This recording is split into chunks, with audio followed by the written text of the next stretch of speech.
องคอยฟังคอยที่จะหูฟังเสียงของตานเจ้าคอยฟังตานเจ้านั้นลางฟังผู้เลี้ยงของคอยก็ถือเสียงคอยลาตานเจ้าเป็นผู้เลี้ยงลำลูกกวงจั่วเลยคอยสอต่อ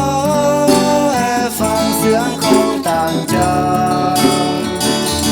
ตานเจ้าเป็นผู้เลี้ยงลำลูกก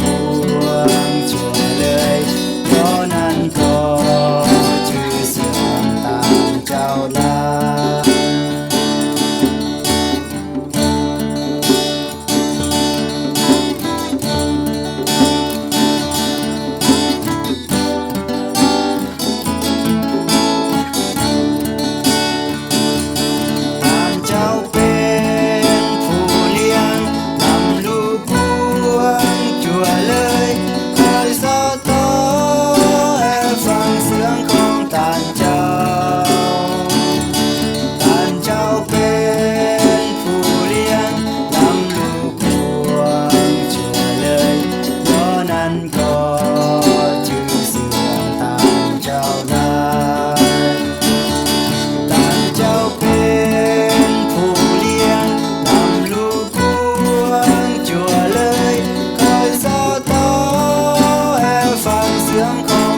เจ้า